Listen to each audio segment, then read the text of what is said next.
went way down in usage, but 2021 is on track to exceed 2019 by probably about 130%. And we already have close to double the number of unique users that we had in 2020. So it does seem like that's going up, and that's just only in the third quarter, so we haven't even gone into our busy season yet. The most used is at City Hall and the golf course. There is a broken charger, I believe, at City Hall. We are working with the SemaConnect network to get it fixed. And if you have any questions about that, I'm happy to help figure it out. But this has been a process. And there is also the option in the future, if the city were to want to charge for power, we would be able to do that.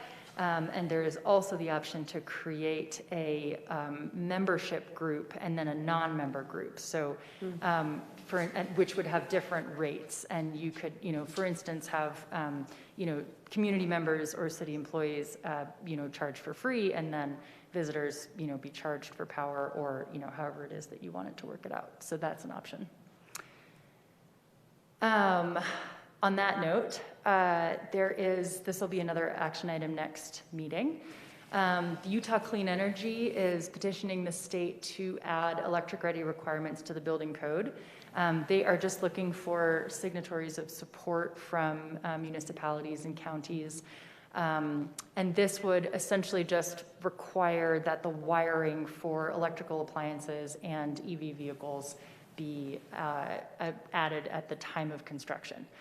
So it's much, much cheaper to put in that wiring when the building is being constructed versus retrofitting later. I think we can talk about it next meeting, but because Moab is one of the anchor communities with the Community Renewable Energy Board, we're looking forward to all of our electrons being produced by solar. So having, electric-ready buildings seems like probably a good idea. Yes. So would adoption of this mean that new homes would be built entirely with electric sources as opposed to natural gas then? It would mean that they would be required to put in the option. So you could still have whatever other power sources you wanted, but the wiring would be there so that the homeowner could choose. Okay. Yeah. I'm sorry, to go back to that, there's, quite a few communities in Colorado who are implementing electric-only new development. I mean, is that something that you see that we would be going forward with? And, at what point would we say, hey, we're not interested in gas hookups anymore? Right. It's a good question. I think, once we do actually have most of our electricity coming from renewable sources, that would absolutely make sense. I think that there is still, there's still a bit of a question as far as reliability and, kind of local power. I think that, that's one of the risks of being all electric when your power generation is very far away with transmission lines and things like that. But, having this kind of thing in the building code would allow that option to be, just there. Utilize when it, yeah. Exactly. So anybody could switch their hot water heater over to electric immediately without having to do anything other than plug it in. Got it. Hey, well, wire it. Sorry to interrupt you one more time. So Rocky Mountain Power, who's supplying the electricity that powers our chargers, is that much better? So what fraction are they currently at, and where do they expect to head in the next 5 years in terms of the fraction of that power that comes from renewable resources as opposed to coal or gas? That is a great question, and I wish I had that answer memorized. But I do have the, what's it called, integrated resource plan that they just actually sent to us last week that shows exactly those numbers, and I'll have that for this agenda item at the next meeting. That'd be good to know, because otherwise, Yeah. you just burn. The worst case is you're burning coal to make electricity here. So. Mm-hmm. Yeah, Rocky Mountain Power is definitely heading towards renewables pretty strongly. That's in their business plan, and it's their intention. So I'll bring you that integrated resource plan at the next meeting. And then lastly, we are going to be able to get an AmeriCorps Vista. They will be part of the sustainability department. and we'll be recruiting as soon as they fix a computer glitch, and hopefully somebody will be able to start in the next few months. I'm really hoping that this person will be able to produce a lot of educational materials and guides, especially considering that we're talking about this landscape ordinance and coming out with new guidelines for that. I'm also really looking forward to them working with USU Extension and being able to provide on-site water audits for community members that are interested in water conservation, and then also grant writing and assisting us with rolling out more of the dark sky help as well, and also offering that service to community members to be able to go out and give them advice and help with their lights. This is I feel like people are generally familiar with the VISTA program. Moab runs on Vistas, as they say, but they are, generally younger, kind of right out of college folks that do a year of service, and the city has to provide a nominal fee and a computer for them. So it's a good deal for everybody. They get experience, and we get to have a talented young person to help us. So I think that was it. Amazing. Questions? So the two items that are going to be on our agenda for next meeting for action will be the Streetlight conversion, Rocky Mountain Power approval, and then the EV-ready letter of support, awesome, or electric-ready letter of support. and then action plan That'll be ongoing. forthcoming. And I love Yes. that it's going to overlap with the new elected officials. It That's ended up being good timing. very good. Thank you. Any other questions for Mila from the council?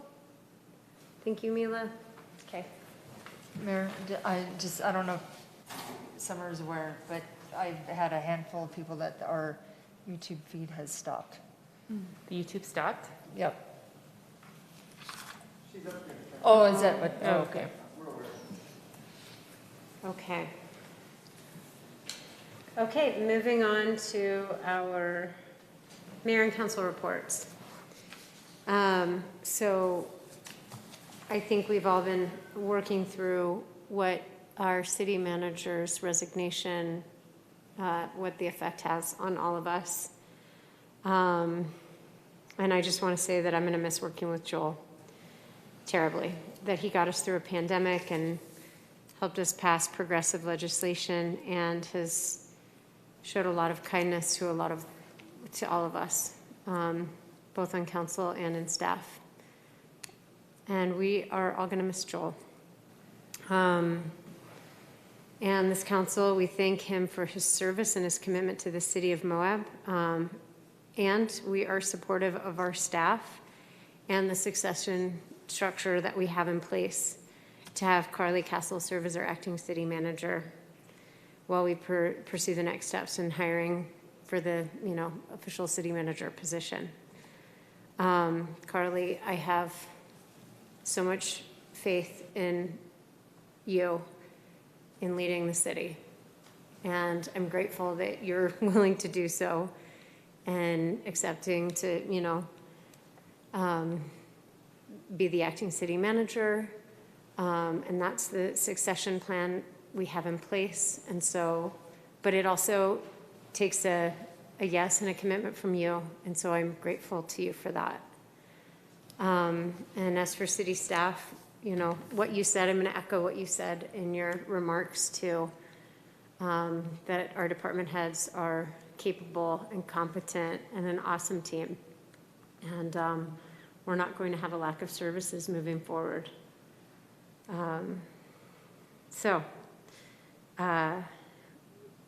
I just, again, I'm grateful to you, Carly. Thank you very much. And you as well, Ben, as stepping up. Thank you. Okay, thank you, Carly, for mentioning the Matheson Wetlands wastewater treatment ARPA project. Definitely fingers crossed, as it would not be from our ARPA pocket, but it would be the state ARPA pocket. So we might be able to get more ARPA money for our little city than most others might. So that's very exciting, and I really am hopeful that that comes to fruition, because how cool is that? In fact, I called that project very groovy. It's a very groovy project for us. And something that I think a lot of us have been talking about for a very long time is instead of just taking that outfall straight to the river, what it would look like to rehydrate the wetlands through a coordinated effort with the Nature Conservancy. So fingers crossed. And I attended a water quality board meeting. I think the rest of this council attended a meeting with Marco De Leon. He was working with Patty to make sure that she had the right outreach and talked to as many people one-on-one about the timed entry, as well as I attended the, I guess there were focus group meetings on the congestion issue, as I think others on this council did as well. I had an Association of Local Governments meeting. I was invited by Senator Lee and his staffers to meet with him and Mary McGann, the chair of the County Commission. We all met at the diner and had milkshakes and French fries. And the two main topics were the timed entry system and arches, and then also UMTRA. It was very nice to see Senator Lee in Moab, and I was very grateful that he reached out to meet with Mary and myself. I've been prepping for the League of Cities and Towns conference coming up, and I don't know if Kelly's heard from any of you about attending. I'm actually presenting on two different panels, so I'm looking forward to that. The Utah Cultural Alliance staff came down to Moab and had an event at the museum that I attended. It was so great. The museum staff is so amazing, and they really have done a nice job. But it was interesting to hear, to see the arts and culture folks that are very invested in our community and talking to the Utah Cultural Alliance about resources that can come to Moab. But it was just really nice to see them in person as well. Last weekend we had the September 11 event, Remembrance event at Suwanee Park. Thanks, Tawny, for coming, and Ronnie for sharing your letter.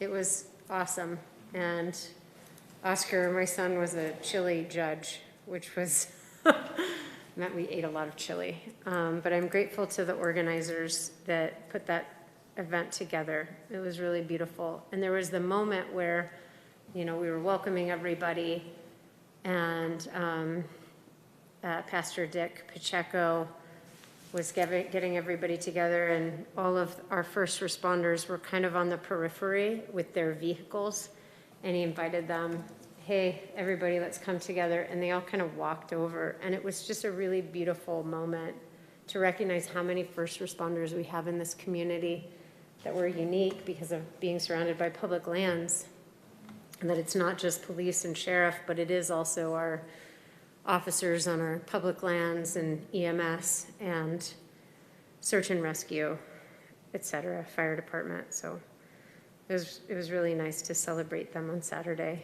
I attended a RCC, Rural Community Collaboration, Tribal Working Group meeting. So it's a meeting that I've just kind of been attending as part of the Rural Coordinating Council. That's what it is, Rural Coordinating Council.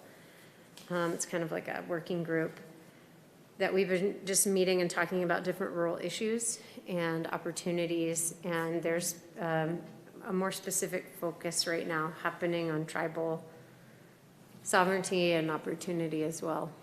So more to come on that, especially as we're looking in October to Indigenous Peoples Day. And I hope to have another celebration here at City Hall. And then finally, I wanted to put something on all of your calendars for October 13th. There was a redistricting meeting that happened in Monticello. And I said, I can't go to Monticello. Why don't you come to Moab? And they said, okay. So they are planning to come. It's October 13th.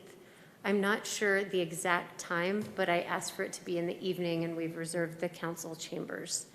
So redistricting, I know, has been an important thing that we've been talking about for a really long time. And so I just encourage us all to show up and bring people to help advocate for Moab having, especially in the state house, more cohesive representation, and not, because currently we're split down the middle. We're split down 191, and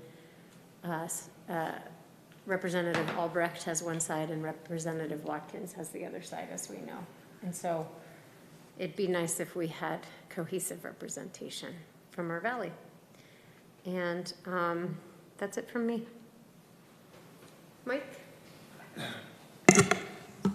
You and Ronnie switched seats. Somebody moved our nameplates and we're so obedient.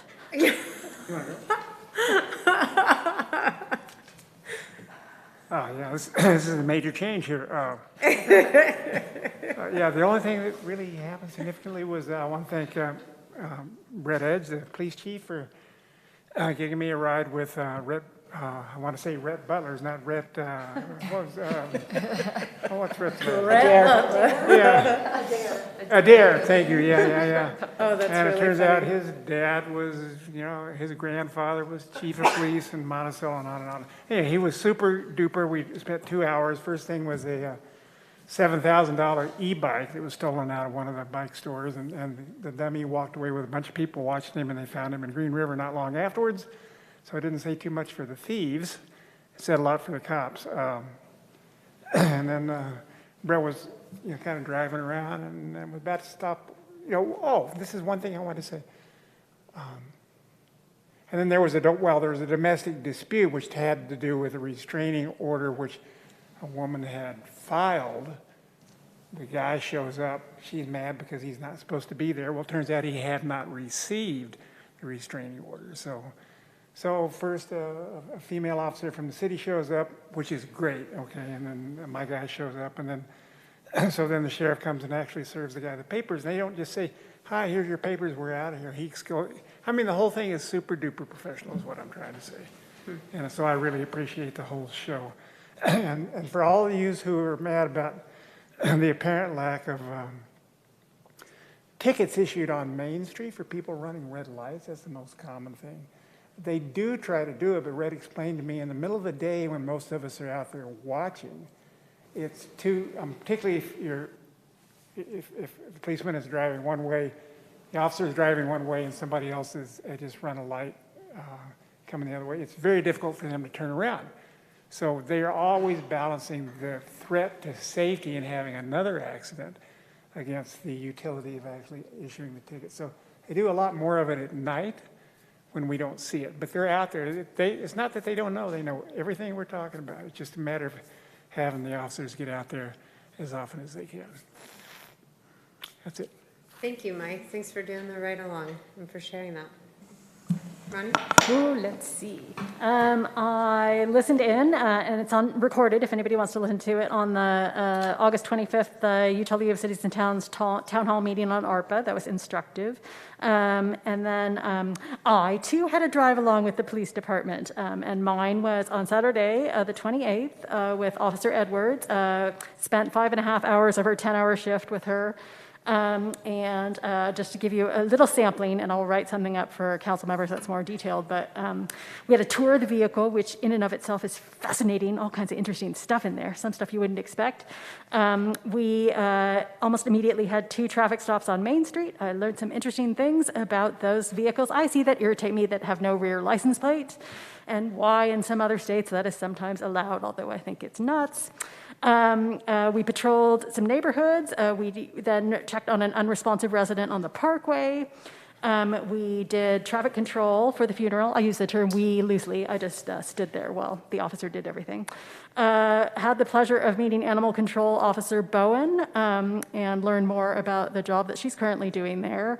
I was handed off to Officer Pruitt for a while. We did another traffic stop, this one closer to the Geyser.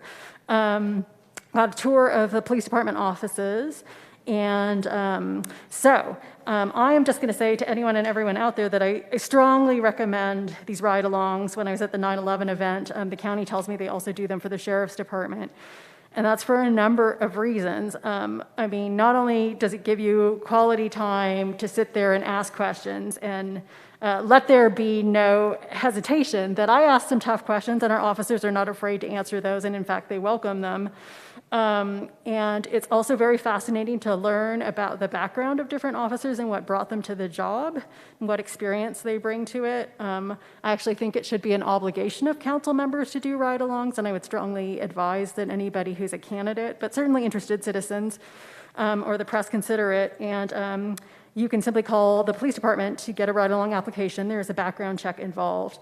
But I just have to say, it'll give you some good insight into the day-to-day work that people are doing. And I was told my 5.5 hours was a very slow 5.5 hours. It'll also give you some idea of why it's sometimes hard to catch up with some of the paperwork.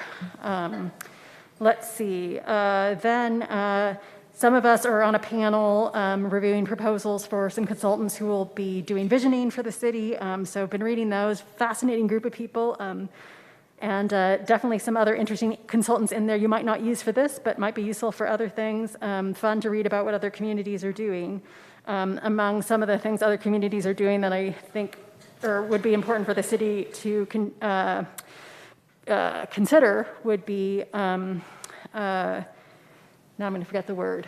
Oh, crap. Kind of, yes. Kind of emergency or hazard threat planning, because certainly in light of climate change and some of what a lot of communities are seeing with more fires and flooding, making sure that you're prepared and have that integrated in your planning, both the resiliency steps you can take, but also making sure. And we have all seen across the state, some lessons learned from other communities, whether it's having emergency materials translated into other languages or what have you, some things that we all need to prepare for. Thanks, to the Interfaith Coalition for organizing the 9/11 First Responder Thank You. And I'm just saying to the fire department, I'm coming back to run under the fire truck water. I was somehow too busy yakking to enjoy that on a hot day. And I did want to tell City Public Works that Interfaith Coalition made a shout out too and said, when we're discussing first responders and just all of this critical work, they feel like Public Works is often undervalued and underthanked for the work you guys do at critical times, so thank you. Thanks so much to the organizers of the Red Sand Powwow. Hopefully that will be the first of numerous ones. I think a very exciting thing for our community. I was going to pass on, I had a question from some residents on the west side of 400 North, living close to Apple Lane, concerns about discharge of firearms. I did check with the chief, and the city ordinance 928010 does prohibit discharge of firearms, including guns, in city limits. Please contact the police department if you are hearing gunfire in your neighborhood. Let's see. Now on to some more challenging things, but I think all of us have been having conversations with the community, I don't know, probably since we moved here, but certainly while in office and especially lately, and I feel like it is one's responsibility to say some things. So first of all, we have heard some allegations in the last weeks about things like bullying, favoritism, retaliation, lack of communication, including lack of response or follow-up, and lack of accountability. And I personally do feel it's incumbent on this body sitting up here to have a meeting soon as possible, to address some of that, because I think if you hear one or two people talking about that, you might be able to write it off, but there has been enough raised that I think we all need to have an open conversation about this with the community. And I would just say to the community, specific examples are much more helpful. I know I had a business owner come to me with a very specific example of retaliation that was very, very helpful to me, as opposed to just a generalization, because it's hard for me to know what to do with that. And also, just to reiterate, you really do need to let the whole council know. If you just let one or two or three of us know, it doesn't really work well. So that would be first request, and none of this is to deride any of the performance of staff. I think like anyone, We have a lot of great stuff going on. We have stuff we could improve on. And I think the sooner you own that and you embrace it and you work with the community to improve it, the better leadership you're offering.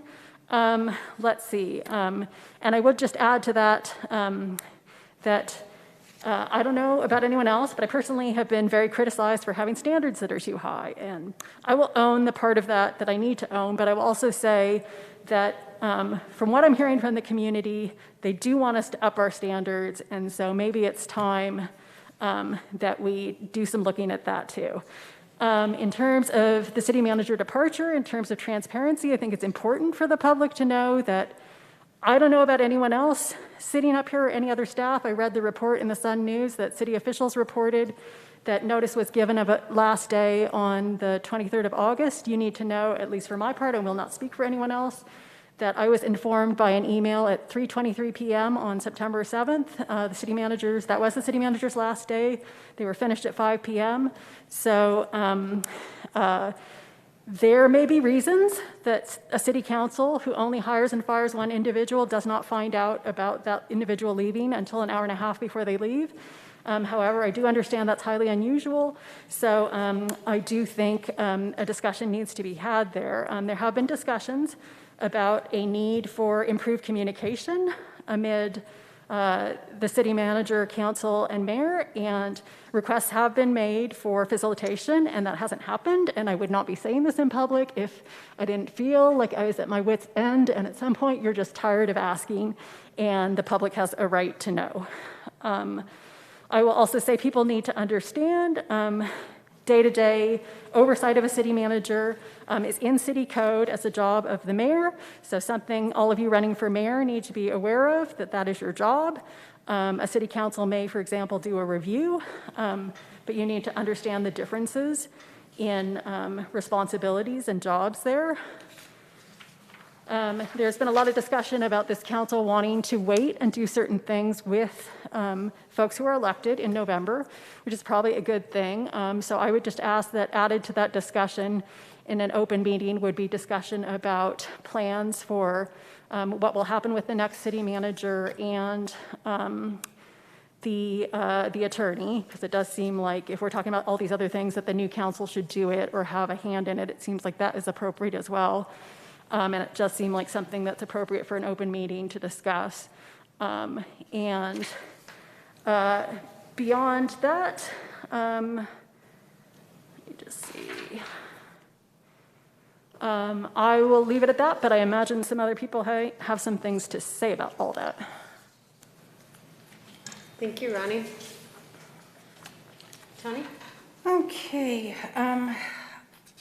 A while back, and I can't remember how long it's been because she kind of delayed in getting the results to us, I did an interview with the National Park Conservation Association, and the young lady's name was Cassidy Jones.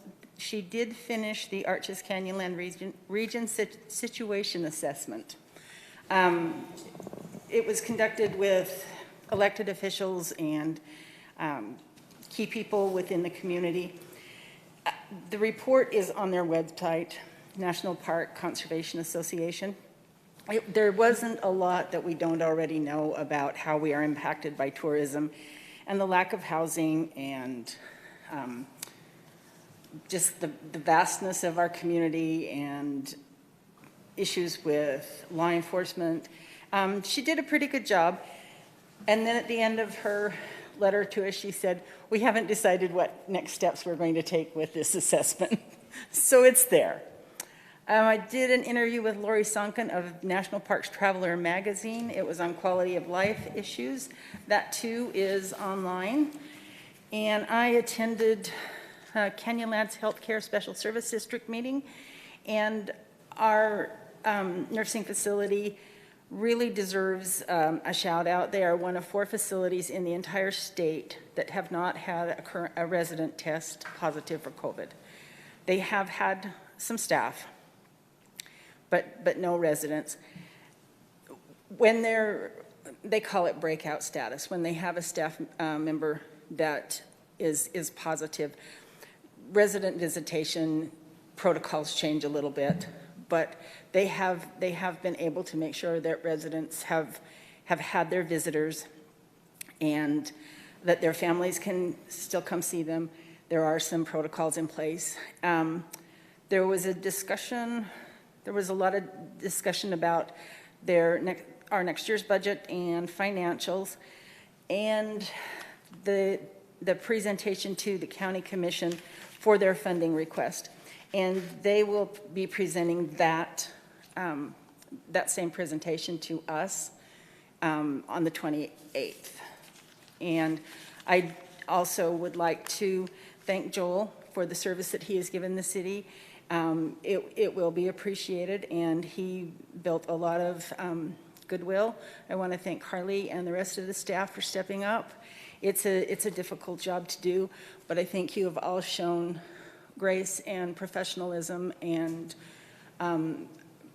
putting a very positive face forward, and I appreciate your efforts. So thank you. That's it. Thanks, Tony. Okay, I had a chamber board meeting. There was much discussion about Rocky Mountaineer and the reception that they received in Moab compared to what they received in Glenwood Springs, which was much different. There was a big celebration. There was a band, ribbon cutting. Here they were actually met with the sheriff present. But Rocky Mountaineer has gone off with almost out of hitch, and things are moving forward successfully. Sorry. There's going to be train trips through November. We also had discussions about the Arches National Park, the time entry. The chamber is going to have their annual banquet. It's set for October 29th. It will be a masked masquerade dinner and auction, and that will be at Red Cliffs Lodge. I started a 5-week virtual safety summit series offered every Wednesday through September on safety initiatives that the Federal Highway Administration is trying to implement with their state DOTs and local transportation agencies. The first series delved into the STEP program, which is safe transportation for every pedestrian. The second week was data-driven safety analysis, and it was completely over my head. And it was mostly,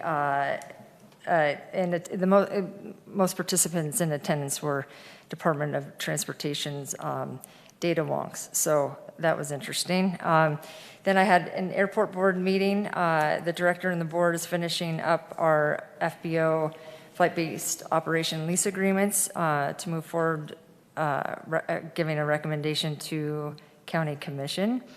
Our August employment dates are at 2,497 compared to 1,797 in 2019, which was our busiest month to date 2 years ago, but we've far surpassed that.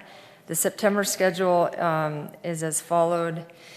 There's a 10:40 departure, Thursday, Friday, Saturday, Sunday, and Monday. Departure daily at 3:05 to Denver, and then daily to Salt Lake City at 1:15. And to follow suit with Ronnie, I do have some questions. And Mayor, I too was not informed until an hour and 35 minutes before Joel was done with work. And I'm just curious when you were informed of his resignation. So Carly and I were informed that morning.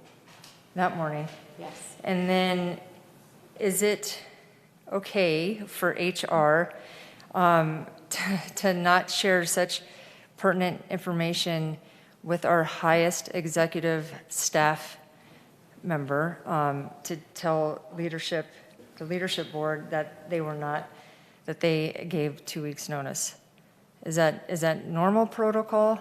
I don't know that it's normal, but if it's protected HR information, HR director can't provide it. I feel like, again, we've had complaints, we've had issues with lack of leadership and communication, and this is exactly why we are here today. And Carly, I appreciate your email that you sent today. That was, yesterday when you got back into town. And I am very hopeful that we are going to be able to move forward.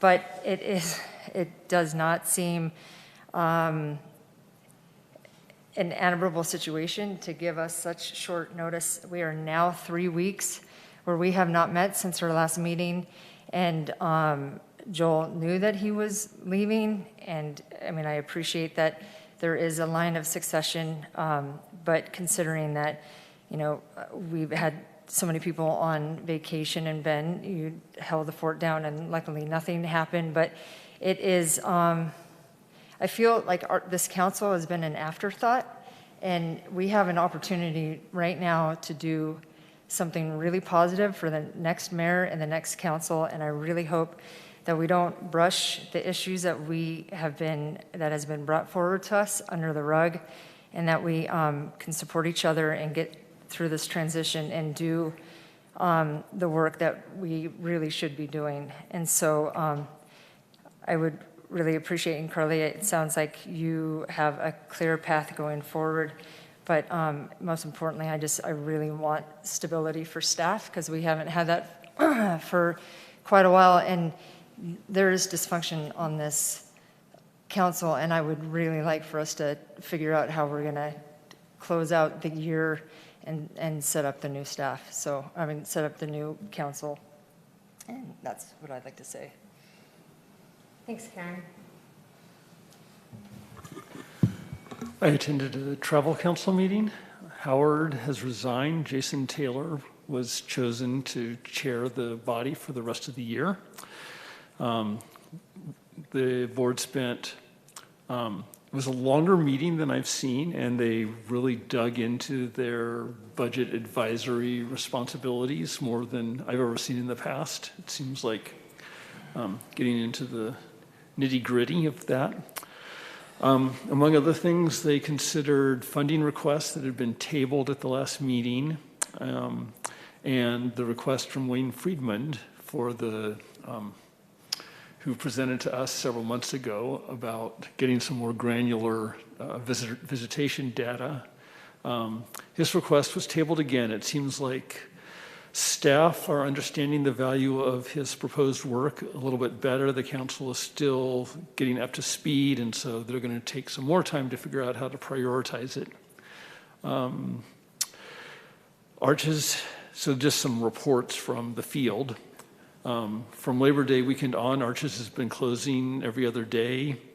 Hotel occupancy is really strong through June, which is when the county has tax data for, but then hoteliers reported that occupancy really fell in July, and they attribute that to the lack of international travelers, and Labor Day weekend was soft.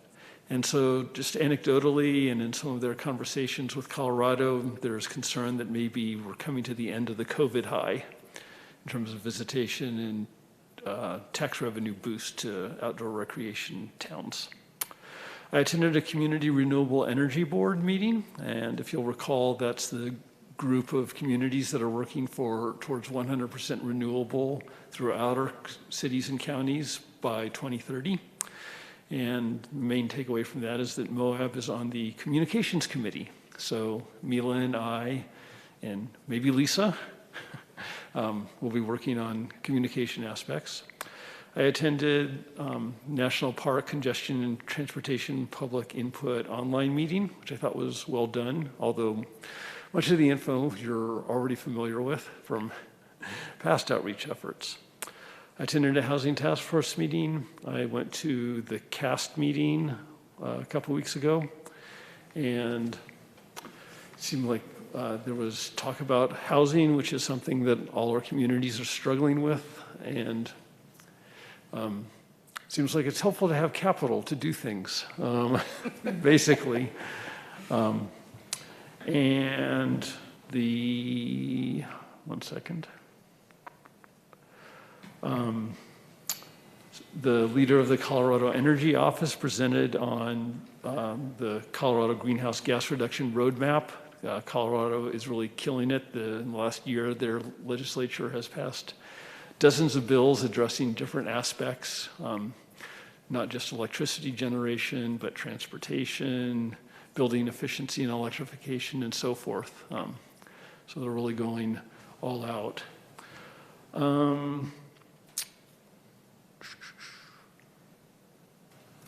I attended a county public meeting on, they are tooling up to reapply to the Federal Lands Access Program grant for rebuilding Cane Creek Boulevard. Apparently their last application scored really well in several aspects, but they didn't really do the public engagement piece, so they are trying to address that and hopefully get it next time. And it seems like it has a lot of potential, not just rebuilding the road, but potentially creating a divided bike path, a separated bike path. And really, so stay tuned for more on that. They're just at the beginning of the process, and they're taking public input. That's all I've got. Kaylin, was that just for today? And there's, I mean, is there the ability to give input online or? The exact mechanisms are still being developed, Okay. but there will be. It's still very early in the process. Okay. Yeah, and you can contact, I forget who in the county planning office, but yeah, John. if you just contact the county planning office, they can guide you. It's John Gunther. Pardon? John Gunther. Right. It seemed like there was someone else that was taking the lead on receiving public input, but, okay. but it seems like it'd be fine to contact John. He was there. Yeah. Thanks, Kaylin. Yep. Thank you, council. We will move on to the approval of minutes for August 24, 2021. Is there a motion? I move to approve them. Thank you, Kaylin. Is there a second? A second. Thank you, Tawny. Discussion? Call for the vote. All those in favor? Aye. Motion passes 5-0. Presentation, we're in section 7 of our agenda. 7-1, Grand County School District Update, Amanda Nill. Welcome. Hi, thank you guys. Thank you for joining us. Thanks for having us. Sorry I got our flyers to you guys a little late this afternoon. I do have a paper copy if anybody would like that. The first thing I just wanted to talk about, I guess, is just the district-wide mask mandate that we have now from last week. So I'm sure you know the high school was closed last week. It actually only ended up being 2.5 days because it was a holiday, and then they already had a professional staff development day, and then Friday's early release. So superintendent is working with the state office actually, and it doesn't look like they'll have to make those days up at all. So that's good. They're working with that to do that. So it's a 30-day mask mandate, and that ends on October 8th. And the metrics, if some of the metrics haven't changed, then they'll go ahead and just keep extending that for another 30 days. If the metrics still don't change, they will continue to reissue the 30-day mask mandate for as long as it's necessary in order for the metrics to go down. And so the metrics are set by the health department, and so those are the transmission rates by county, the percentage of positive cases, and the percentage of vaccinations in each county and the state as well. So those are the metrics that the health department is using in order to continue the mask mandates. Can you say what those metric levels are? So with transmission rates? So as long as the county stays in high, So once we're out of high? and then if the percentage of positive cases have decreased and the percentage of vaccinations has increased. And I don't know those exact percentages. Okay, that's what I was wondering. Okay. I can definitely write a note though, and I can. Oh, man, I think Emily's question is, because I'm familiar with the three categories that the state imposes. So are you saying that as long as the Southeast Department of Health thinks that we're in a high status, then this mask mandate will continue? Is that what you're saying? Yes, Okay. Yeah, for all schools. So it is K through 12 right now, because we started out the school year just the elementary school, and now it's K through 12. so if that's the case in the high, it's 10% for the new positivity rate, and it's over a 7-day period, and over 14-day period, it's 300 and some odd new cases per 100,000 people. That's one a little bit trickier to do. And by the way, we're not at the rate, other than the huge peak that we got on the Right. days, we're doing pretty good. Yes. lately, all right. And in fact, the positivity rate has finally dropped down below 10% here as of late. So that's hope, but I'm told that the ICU rate is what's really killing us. And that's a function of what's going on in Salt Lake. I mean, upstate. Yeah. Yes, yeah, Okay, thank you. yeah, of course. Any other questions about that? We'll try to keep that mask mandate in as long as possible because we know masks work. So, and then we got a new principal at the Margaret L. Hopkins Middle School. He started at the end of August. His name is Joseph Olson, and he's hit the ground running. The students seem to love him. He was a middle school educator for the last 8 years up north, and so him and his family moved here, and we're excited to have them. He's already been doing some great things there. So if you see him around town, or if you go to the middle school, just say hi and introduce yourself.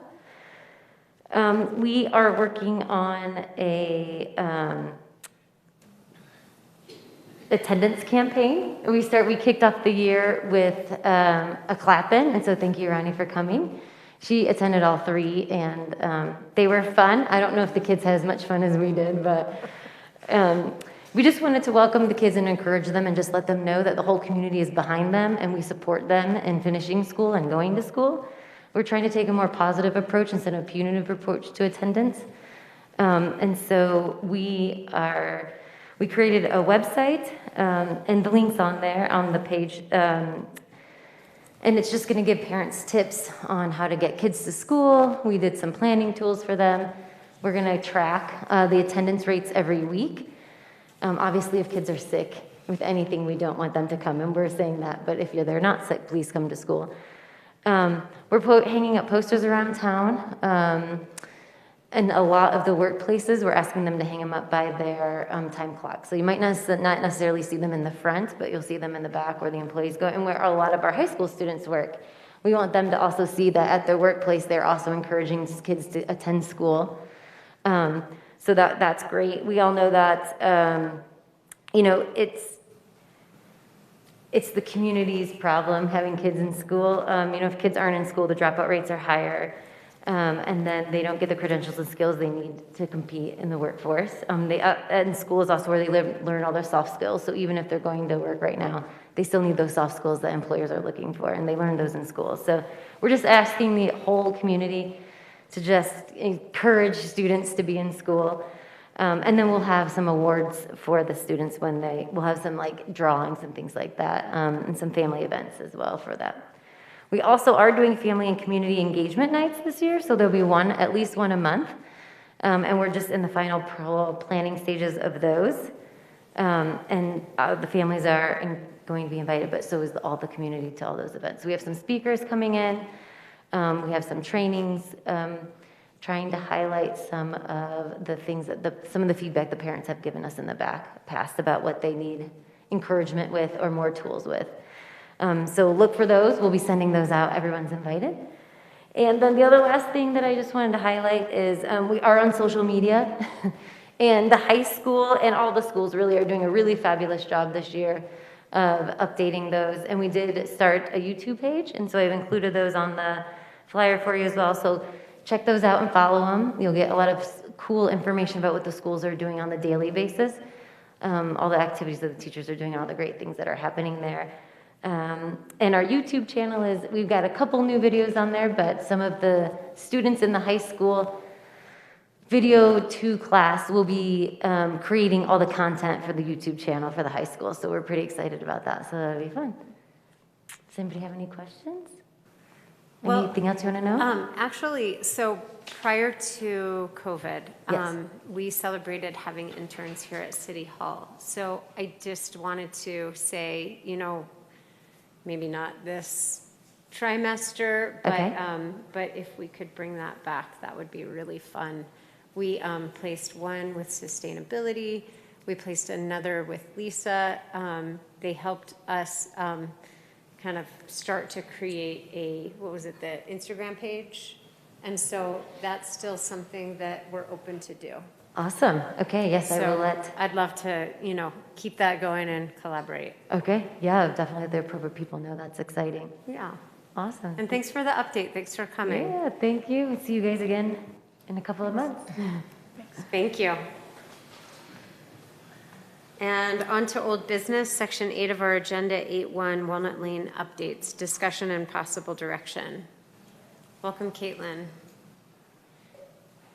And we do have other department heads that are here that are joining, not only for this item, but just to be here through this meeting. So. Yes, and I am so appreciative that they are here. I've told you guys many times that Walnut Lane is a huge team effort. And I think usually we just have Chuck here as one of my team members, so I'm happy to have so many others. Okay, so let's share this. Just so folks know, we have a TV down here. If it looks like we're staring at our feet, we're actually staring at a screen. And there's one here and here. Thanks, Caitlin. Okay, so we're going to go through a Walnut Lane update. This is going to be a little bit more of a comprehensive update than some of our more focused ones that we've had over the last couple months. So I've been asked to provide some other updates other than our progress on phase 1. And we're talking about some of this in order to better identify a direction to move forward. And so I'm going to talk about property management efforts first. I know Levi's here. Feel free to pitch in, you don't need to, but I'll be talking about Levi's crew and a lot of work that they've done, and we're really appreciative for that. So we'll talk about that first, and then Ben will lead a discussion about some financial modeling and bond information that's been requested by council. Whatever you want to talk about for that. And then we will talk about phase 1 progress and talk about directions to move that forward. So first thing, property management efforts. It's been probably about a year since we have provided an update about what's going on the site. We talk a lot about redevelopment. So just wanted to highlight a few things. So I believe the last time we talked, we had just created a new staff person to be a dedicated Walnut Lane maintenance technician. And he was out there all the time with a few other property management staff members, doing a lot of things. The most common items that Public Works works on is kind of fixing up. It's kind of on a complaint-based system, partially, but also regularly walking through the park. And as seasons are changing, going into all of the trailers and doing some regular maintenance. So some of the big ones are fixing water leaks, repairing roofs, plumbing systems, fixing furnaces, swamp coolers, picking up trash, dealing with pests and weeds and typical property management things.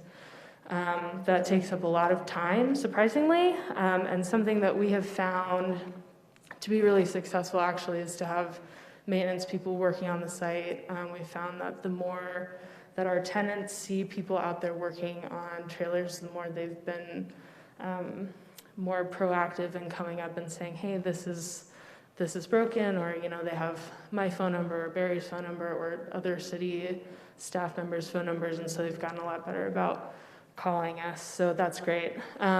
Going back to staff changes, Ty left the city earlier this spring, and so Public Works has kind of reshuffled that again. So we have gone away with the dedicated maintenance technician, and Public Works has acquired 2 new facilities workers. And so the 2 of them are a great pair. They complement each other's strengths really well, and so they'll be working on other facilities at the city, but are also working out at Walnut Lane a lot. So really thankful for them. Some other major changes that have happened over the last year or so. We have hired Triassic to remove a lot of the sickly trees that were dropping branches. I think it's really great that we got that done before a lot of the flash flooding a couple of months ago. We have gotten titles for a handful of abandoned cars and for some of the trailers that have naturally vacated since the city purchased it. and will need to be demoed. And I just wanted to give Bill a shout out because he's here and he has done a lot of that demo work, and so it's been really nice to have that partnership. We provided temporary housing for a multicultural center client who needed housing, and have had to shuffle a couple of our tenants around, moving them into different trailers, moving trailers, fixing them up, and then moving tenants from their existing trailers into some used but renovated spaces. And then we have also, and we are actually in the process of finishing up doing our third tenant relocation. We have also done a few items to start preparing for phase one, which, as you remember, is in the southeast corner of the site. So we will need to, at some point, close that off to be a construction zone. So we've started moving tenants and trailers away from that site, and have prepared a way for there to be a driveway access elsewhere in the site. So it's a brief overview of property management. You have anything to add, Levi?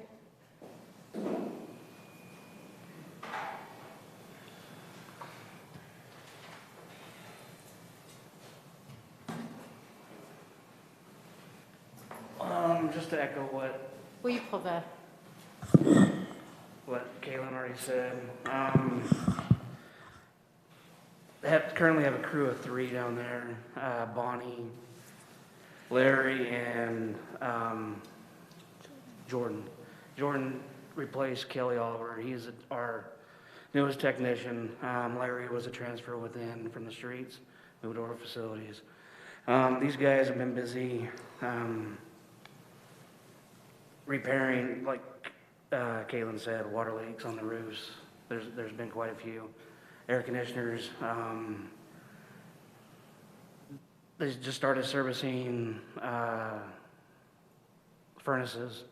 They've been busy with this newest trailer, remodeling it. We hopefully will have it finished Thursday afternoon and ready to occupy Friday. And then they can move on to other maintenance issues, toilets, sinks. The roofs, all the roofs leaking down there has been a big one. Any questions? How many hours is staff, do you think, delegated to Walnut and Lane? So they've been working as a team. Facilities been cleaning and maintaining the rest, all of the city facilities. That team and specifically maintains Public Works Shop, the gym, and the Mark. After they do their normal maintenance, their normal routine there, if their services are needed, then they move on and do maintenance down on Walnut Lane. They do split off frequently. But as far as the maintenance goes, Jordan and Larry have been working diligently together to repair some of those. So to answer your question, roughly 5 to 6 hours a day. Oh, okay. On average. Yeah, Between them or both of them? So like 10 hours a day? If you want it, yeah, 5 times 2, sometimes times 3. Oh, okay. Yeah. And it's less. I mean, there's maintenance issues. We've had maintenance repairs at the shop. We've had at the Mark and the gym. So it's 15 to 20 hours a week per person. so it's treated like a facility, like a city facility? Absolutely. Yeah. You know, Levi, similarly to taking a ride with a police officer, maybe it would give all those council members an appreciation of what you're going through if you required every council member to spend a couple of hours down at Walnut Lane and you would have to repair a toilet or change a fitting in a sink, something like that. So we have some idea what you're going through. I'll put you to work, Mike. Yeah. It's easy for me to say because I built my own house. I know what it's about, but a lot of, Yeah, absolutely. sure, yeah, I'll be happy to help, actually. It'd be kind of fun, now that I think about it. So seriously, yeah. Yeah. Well, we've talked about this internally a little bit, but if council would like to take a tour through Walnut Lane, I think that would be a great idea. Yeah, if that's something that interests the council, we can schedule that. We can make that happen, definitely. I think you should make it a working tour. I can fix the toilet float and I can weed. I just want to be sensitive to the residents, Yeah. you know, We have with some whatever we empty, put together. we have some empty units that we're working on to make more habitable and a little cozier. So we're happy, and just to take the tour around, certainly. And something like a ride-along for the day, absolutely, if anyone's interested, we can arrange that. Thanks, Levi. Sweet, thank you. So, and then just kind of wrapping up, where, as Levi said, they're getting ready for winter, going through all the winterizing swamp coolers, checking furnaces. We'll talk about this a little bit more, but because we have had a delay with phase one, we are looking at ways to be more proactive in some of the repairs, just because we know that it's going to be, 6 months to a year at least before we have new units out there. So we are starting to explore opportunities to purchase new units in town and do some more extensive repairs on some of those trailers. So that's property management. Chapter 2, Ben, do you want me to switch over to you?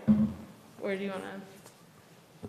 Yeah, I don't know that it's necessary that I take over the screen. So we have, a couple questions have been asked with the recent transition in contractors. So when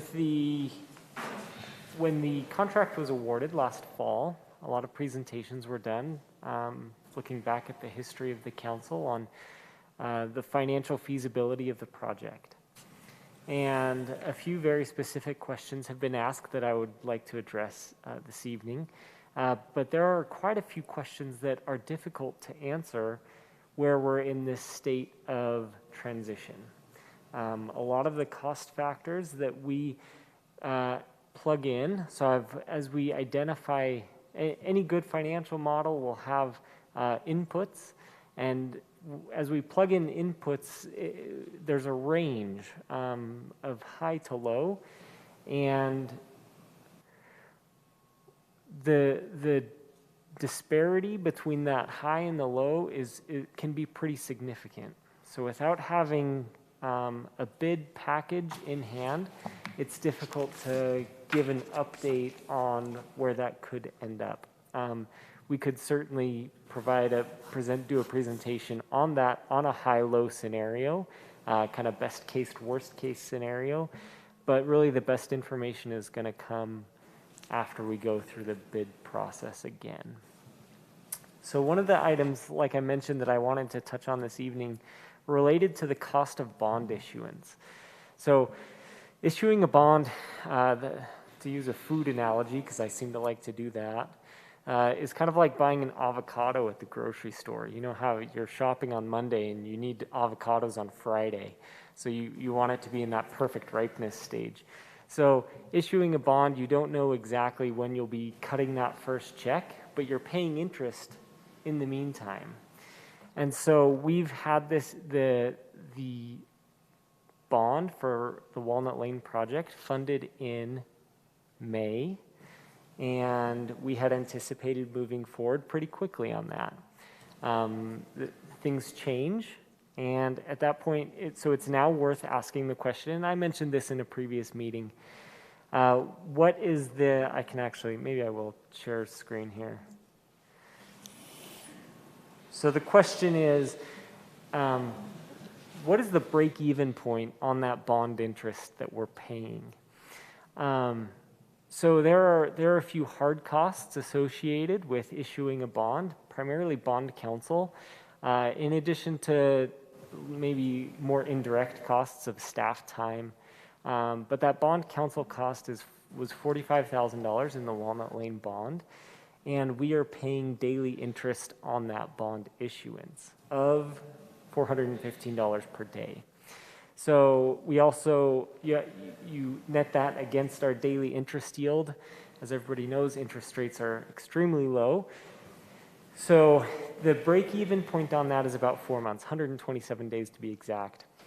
And as we consider where we're at in the current project, you have to ask the question, at what point does it make sense to return those funds and then reissue the bond when we're ready? And to answer that question, I hope this provides a little bit of insight into where that makes financial sense. So while 4 months would be the exact time frame that it would be for that break-even point, it's a little bit difficult to pin down that bond issuance date to when you have to cut the first check. So you have to build in a little bit more margin than just 4 months. And the best guess that I have would be in about the 6 to 8 month mark. Because it takes time, there's a public process for bond issuance, staff time incorporated into that. So my perspective is that at about 6 to 8 months of not using those bond proceeds, that would be when it would make sense to return the funds and reissue the bond when we were closer to that time. So assuming that the council would like to move forward with the bid process, I would recommend that we hold on to those funds unless there's other things at play where we would like to delay that process. So 4 months is the hard deadline, but then again, there's some other softer timeframes associated with that process. So just to be super clear, if we stay the course and replace our the contractor that hasn't cured with a new contractor, the advice is to continue with the bond as it is. Correct. And the updated time frame that we have has us cutting the first check in January, February, assuming that the bid package is amicable and works within what the parameters that we need it to in our financial modeling. Okay. And I have a timeline that I can show you, so we can come back to that. Wonderful. So let me ask you this, Ben. What happens if something goes wrong? In other words, suppose we can't get a contractor by January, kind of thing. I mean, I would hate to see us, extend the whole thing out another 6 months of interest payments that are just money out of our pocket. So is there some way to mitigate that risk, I guess is my question. There is a point that would make sense to address this question again, and that would be in November. There's a few key things happening in November that could help guide the council in that decision. The first would be the ARPA funding decision. That's for the local match money. We put together a very strong application for that. I spoke with Liam. Ronnie, thank you for providing that information. He ended up being a great resource for us. They feel like we have a very strong case for additional funding from the local match program. In case people are wondering, Liam Threlkill is the Utah League of Cities and Towns staff member who's been hired to help communities apply for and just with questions about ARPA funds. Mm-hmm. Additionally, if we move forward with that RFP process, that would be that same November time period would be when we were reviewing bid packages. Right, Caitlin? Yes. I wasn't sure who you were. I mean, the reason I ask is things always take longer than you think. They always do. And, absolutely. So I just don't want to put our back up against the wall just to begin with, I guess is what I'm trying to say. So knowing we have a contractor and potential ARPA funding is really the crux in November. And so your advice is stay the course. If we choose to stay the course, then we stay the course with the bond. Yes. Okay. Oh, and this is the Gantt chart? Yes, so this is just a quick Gantt chart, kind of showing that window. So here we are. And we can kind of come back to this once we go back and talk about phase one with my slide deck. But this is kind of the window that Ben is talking about. So assuming that the council decides tonight a direction for moving forward with the bid process, we, first of all, we already have a contract in place for Set Engineering to help us develop the bid package for site civil, site infrastructure improvements. So that is ready to go. If council wants to proceed with that, Chuck and I talked about that for a long time today. So feel really confident that we would be able to go out to bid in October for that. Feel fairly similarly about developing a bid package for finding a new builder. So those would be on a similar or kind of same timeline, publishing those bids in October, receiving bids, reviewing bids between November, finally selecting bidders in December if council chooses to. So we're kind of looking at a similar timeline for the bid process, assuming that we move quickly now to get those bids going. We would have that information around the same time that we would receive a notification about ARPA funding.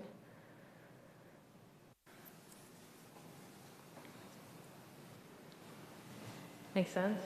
Yep. Okay. I think it's also important to note that we, while the housing fund is not being subsidized by the general fund currently, the longer that the process is drawn out, the longer it takes, it is being subsidized by housing fund money. And so over time, as the build out is complete, it starts to turn a profit. And so the sooner you can move forward with that, assuming there aren't other factors, other variables that drive up the cost, that the sooner you get it done, the sooner it's breaking even and self-sustaining.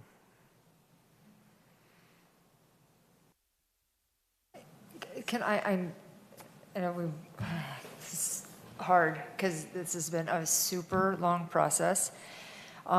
We had another housing director before you. We didn't get any work basically for over a year. You came on. I mean, this feels just like, oh my gosh, moving through molasses right now. So what is our goal? Is it to have super high-end housing? Is it to get housing as quickly as possible, to have roofs over people's head and to like have it as efficient and sustainable and cost efficient as possible? I mean, so we're going back to the bid process, and forgive me, but I'm really confused as to what we're doing. Yep, and we've had local developers come forward saying, hey, we want to do this. We met with Box 500 from Salt Lake. They said they could get us something in 4 months. I mean, for me, I want this, I don't want to have another meeting and talk about this over and over again. And what do you need from us to let's go, let's move forward, let's get roofs. Yeah.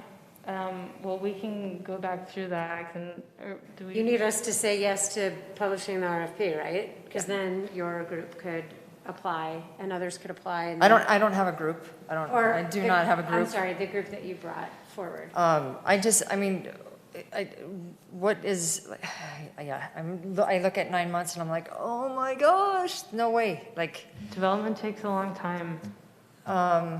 Yeah, and we're also hearing from, Arroyo Crossing, all the builders that were in place to build, they've been delayed 9 months too, because it is complicated. But Karen's right, we're very motivated, I think all of us, to be a council that does what we can to get this project moving forward. So that's a really good question. What does Caitlin need from us to get it going? Yeah, okay, let me go back really quick in my slides. So I'm just gonna kind of bring us back to we have been going through this, you know, similar to eating an elephant. You know, you take it one bite at a time. So just a very quick individual update, kind of as a background. So they responded to our notice. We talked about that back in August at our meeting. And the city responded to Individual, Lori responded on September 2nd. So going back into our matrix that we've been working through one bite at a time, back in August, we talked about issuing the letter, and then they either cured or they could not cure. And then at that time, the city would decide, based on the information they provided, whether we were going to continue with IndyDwell. Based on the letter we sent, we followed the second avenue and determined that they did not cure. And so now we're at the third decision point, where we decide what we do next. So my recommendation, which I expressed a couple of months ago, is still the same. We find a new builder. We already have paid for landscaping and lighting and civil and lots of other plans for final. We already have building plans for these duplexes, and so it's going to be simplest if we take those and we find a new builder and we keep going with phase one as we had planned. So within that, this is kind of decision 4. This is a new one, and this is the direction I'm asking for tonight. So there are 2 common ways to do development. One is to do a design bid build or to do a design build. And I don't know if it's helpful to go through these or not, but just to put these 2 processes into layman's terms a little bit. What we have done with IndyDwell is a design build contract. We did an RFP, they designed it, and then they were going to build it in their factory and hire their own contractors to bring that to our site. Because we already have the building plans, we also have the opportunity to do a design bid build, which is kind of more common, especially with public developments. I think that's what Chuck does. That's what we do for a lot of other city projects, where we have a design and then we go straight out to build. Because we already have a contract with Architectural Squared, which is an architecture firm, we can follow suit with what we've done with getting our civil and our landscaping plans done, and we can basically extend that contract and not have to go out to bid to have those plans rebuilt, which is why design bid build is on the table. Design build would be kind of going back out to bid for another builder similar to what we had with IndyDwell, so that we would hire a development team that would redesign the plans and then get their own consultants and contractors to build that set of plans that they proposed. So that's kind of the direction. I don't know if that's clear or clear as mud. Is this clear to council, what she's presenting? A little bit. So IndyDwell, maybe put it in context that IndyDwell had the design and is moving forward, was set to move forward with the construction of their design. We have that design. So the question is, if we could just find a builder to replace them, then we can just, all we need is a builder. Like at this point, everything is done except for people to swing hammers and build what has been designed, right? There might be some modifications to the design, but our team that has put the plan together can be part of that modification, and that would be the design bid build. Yes. So I'm going to explain. Does that make sense? Okay, now it does. I'm going to explain it a little bit different, just using Architectural Squared because we have an existing contract for master planning with them. And I've already talked to them about their capacity to redesign plans and possibly extend that contract. No promises, just an inquiry. But with Architectural Squared, with design bid build, we would have them redraw the plans internally, not internally, but we would do that immediately. And Architectural Squared would work on that. And then we would go out to bid for that specific set of plans to just hire a contractor to build them, which is what we're talking about doing with our civil set of plans because those are already done. It's probably worth to note too that this is the same architectural design firm that drew the King Creek condos Yes. that are being developed. Yep. She's done a lot of work in town.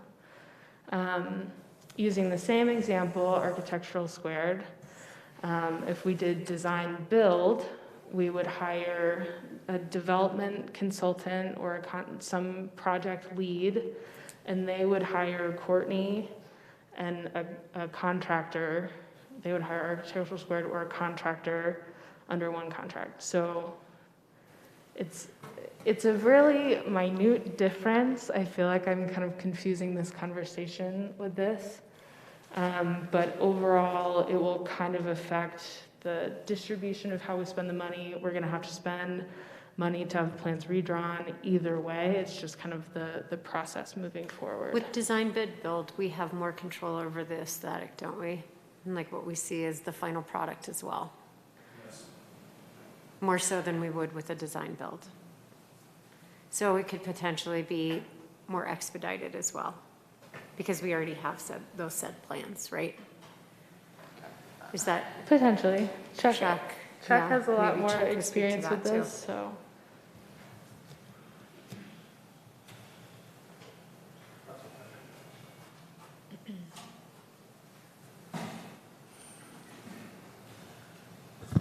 So think about it like this, that if you're going to go ahead with phase one, which I think you had made the decision to do so, we can do all the groundwork for phase one. We're ready to go out to bid within a month. That moves forward. We then go out to bid using architectural squared for a bidder who will bid on those plans while it's being constructed. It's the fastest way, I believe, for us to get to housing, to roofs over people's heads. Design, build, it's such a small project, I don't think it's worth doing, to be perfectly honest with you. Having been involved with it, there's more things to go wrong with it. The design build process for this, 4 duplexes, go out to bid it, we'll get contractors to bid it, build it, and away we go. So just, you asked for recommendations. Caitlin and I have spent a lot of time talking about design build or design bid build. I think that I would recommend you go with design build because we have those existing phase one underground and site civil plans. And it gets us, and we have more control over the design of the facilities and the construction. Chuck, I'm sorry. So design build? Design build. Compared to design bid build. Design bid build. Okay, Yeah. yeah, and then. They support design bid build. Sorry, I misspoke, I Yes. apologize, yeah. And in your experience, Caitlin and Chuck, like, I mean, I'm more curious what developers are willing to do. I mean, this is great, but I like, who's come forward, what's easier for a developer, a builder, I'm sorry, a builder to come and say, shoot, I'm gonna do a contract. The design bid build would be the normal way. As an example, Lions Back is 35 units they're going to do in phase one. Not that they want to be our model, but as an example that's recently we've talked about, their civil plans and underground plans are approved. They've gone out to builders and shopped it to get, costs with architectural plans. And once the site civil is built, the water and electric is in and all that, then the builder will come in. I mean, they've already got their bid. So the design bid build is the process we're recommending, is the more normal process. Okay, so quick question. So A squared, Caitlin, I'm confused by multiple design steps. I thought, well, let me put it this way. Is A squared now, are drawings, build-to-print drawings existing in A squared's hands right now? Because why? No. No. Ish. They're just a conceptual model, they're not a detailed enough plan to actually for a builder to build by. Architectural Squared has no involvement with our current building plans. This is just an opportunity to move forward and not go out to bid for a different designer. But we do, because IndieDwell was a steel frame manufacturer, modular builder, we will need to redesign the plans so that other contractors, especially if we want to go with local contractors, those will need to be redrawn from steel frame, 4 boxes that fit together on site so that they can be built, stick built. Does that make sense? But we do have the model of what we were, like, it's not drawn in the dark. There is the existing model that all of our infrastructure plans are built on, right? So that's why I just said ish. So it's not from scratch, but it's not quite amending a stamped set of plans either. Right. But somebody could come forward who does steel construction and say, we can build this. Yes. So I think design build has some pros in that way because we can say these are our building plans. Find your architect that can redraw them and find an architect and a contractor that can work together to make this happen. Instead of versus design bid build, we would be drawing the plans so that they're built a specific way and then bidding those out for a contractor to build those. So design build has more flexibility for a team to kind of take what we have and make it their own, but as has been discussed, we have less control over And it will take longer. design build. So I have 3 questions that are kind of stacked on top of each other. So in our packet, it makes it look like design build is faster. And I mean, I don't really care what one is right or wrong, but I'm getting confused because it sounds tonight like design bid build might be faster. So I just want to make sure I understand. And, you know, time isn't everything, but I'm getting confused. I think with a project this small, it's going to be somewhat negligible time difference. Okay. I think especially because we're proceeding with doing site improvements separately. So we're just looking for a builder for the units. So those 2 are going to be operating on a different time frame. So kind of going to this schedule. So this schedule is kind of outlined. It has been my impression in talking to the council thus far that council has been more interested in a design build. And so the schedule is kind of more along those lines. For buildings, if we do design bid build, that will push back our bid process by a few months because we will need a few months to redraw the plans and then go to the bid process. Okay. I wonder if it feels that way because if we were just starting from scratch, I wonder if design build would actually be more efficient, but because of where we are in our current time frame, if design bid build is actually more efficient. I don't know. I was just looking at the slide that said it was faster. So what would basically happen is like these 3 or 4 months of pre-development for design build would be here for the bid process, and then everything else would kind of waterfall down. Okay, so I guess my 2 related questions are, one of the drawbacks, it said in the agenda summary of design build was maybe difficulty finding someone local. And so it sounds like you guys are saying design bid build might be better. And there were a lot of references to using someone local, and I'm always in favor of using someone local, but I didn't know, do we have a written commitment to use someone local, just so I understand what our messaging has been, or yeah. We don't have a written commitment, but in all of our bid packages, we always give points for local bidders. Yeah. So it's scoring in the RFP? Yep. Okay, but do you guys still feel that way, like it says in the agenda summary, like you probably have a better ability to find someone local for design bid build as opposed to design build? Okay. Our purchasing policy also has accommodations for local preference. Yeah, okay. Right. So my understanding, Caitlin, is that all the builders. Wait, was there a third question? Oh, yeah, I think that's okay. Sorry, Mike. Okay. So the rumor is that all the builders in town are busy. I mean, that's what I hear from everybody. So when we get ready to get the builder to go, What happens if they're booked for the next year? It's a great question.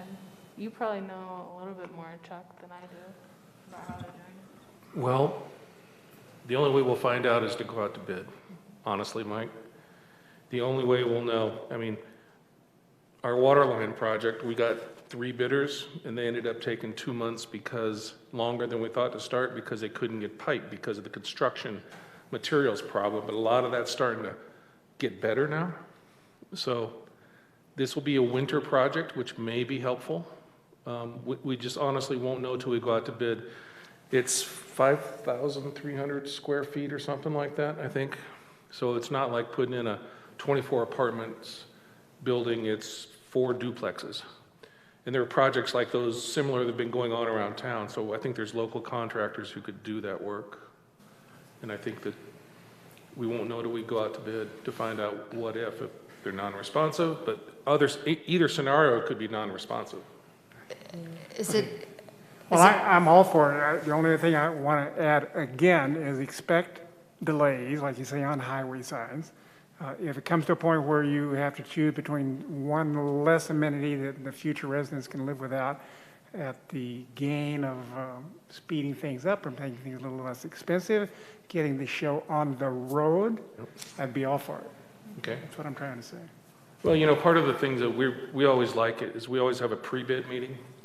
Yeah. You know, on all of our projects, and at the pre-bid meeting, you know, we go in and we learn things from contractors. I mean, I learn stuff from contractors every day, and hopefully they learn stuff from us too. So honestly, your point about, you know, it's almost a value engineering in our pre-bids. Our pre-bid meetings are designed to help, oh, if we use this, we could save you 3 months worth of time, or if we don't use that, we could, you know, save you some money. So good comment, but we do that as a matter of course. Okie dokie, thank you. Yep.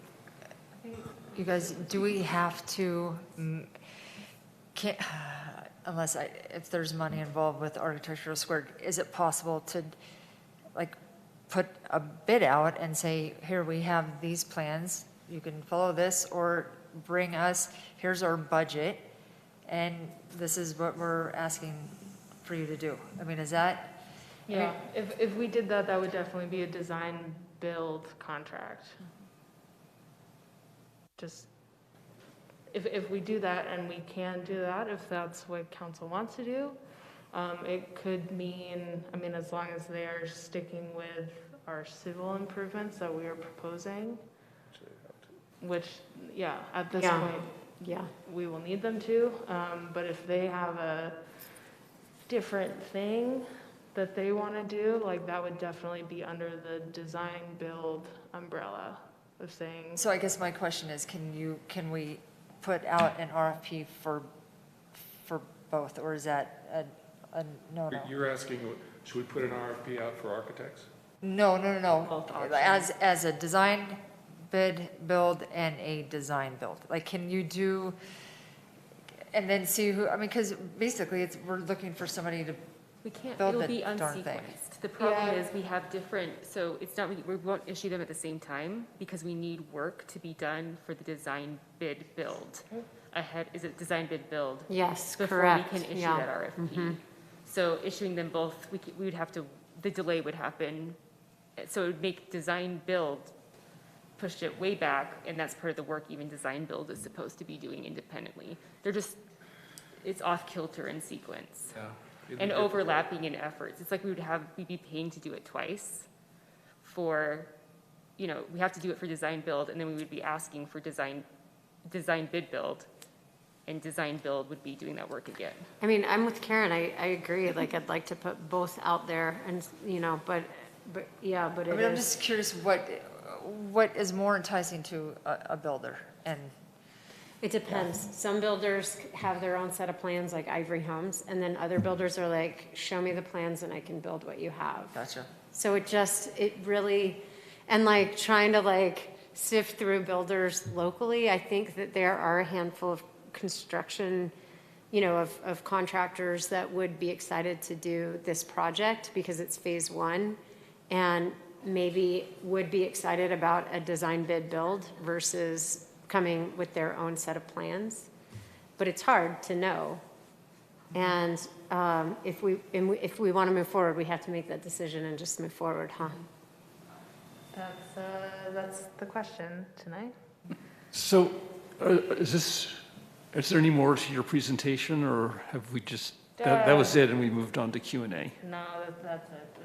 Okay, so are there updated pro formas? They're not, nope. They're So not. We have highs and lows, and the disparity between the highs and the lows are pretty extreme. So I could send you what we have if you'd like to see that. It's not in a presentation format.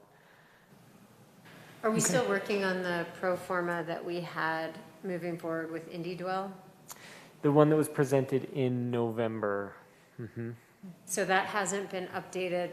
Is that because we don't have concrete construction or We new? need this work to be done before we can give like the more accurate pro forma.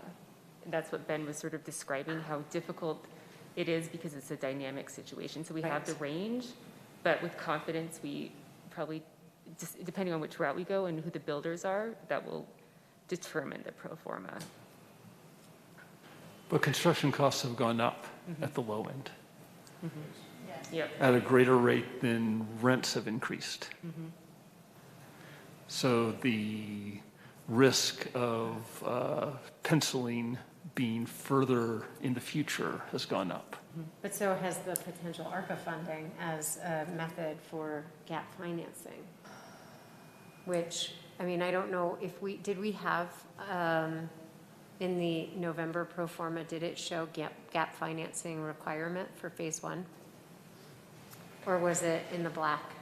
No, it had a gap.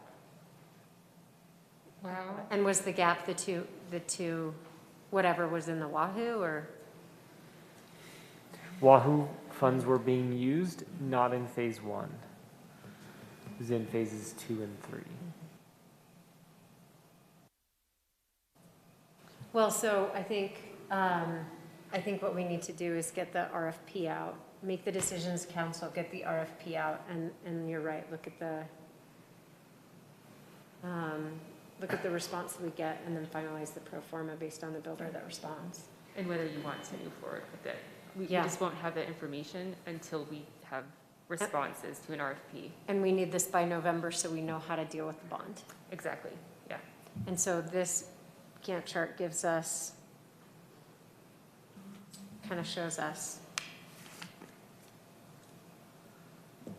So, Right there, yep, so the probably completion of the bid process. 2 months. So we know who's responded and at what level. And the RFP is going to say, this is the amount threshold. And up to. And up to, thank you. And so then if we don't get a bid at the up to price, then we have a tough conversation. Yeah. Well, my opinion from last fall hasn't changed, and in fact, it solidified my opinion that this is, I can't support it. I'd rather go for used trailers. I think we have a higher likelihood of delivering on our affordable housing goal in a way that doesn't burden future councils with ongoing negative cash flow. So I'm not sure how to weigh in on the choice between design build and design bid build, since I'm kind of outside the ballpark. So Not entirely, because I've said the same thing from time to time as well. So to me, I've always thought this project would work out in the long run for phases 2 and 3, but to get us off the ground in order to somehow deal with all the extra unanticipated expenses, we put in nice trailers for phase 1. I agree that's not the ideal thing, Caitlin, we talked about that. But it would at least get us off the ground. It wouldn't be the end of the world, I don't know, and it would bail us out of a short-term cash flow fix. Is it cost or is it time that you're trying to solve for the replacing trailers with trailers? Because I think what we heard when we were looking at that was that there's still a supply chain issue, but I don't know if that's still the case. It has been a long time since I've talked to one of the manufactured bidders about that. I think we had heard from Clayton, though, wasn't it? When we were sort of evaluating that, for some reason, they were totally backlogged, and that was one of the bidders originally. So that's recently Those been. Iron Towns, which Yeah. is also modular. Yeah, also modular. So, I mean, it wasn't like trailers, but we had heard from a couple of them that they were backed up.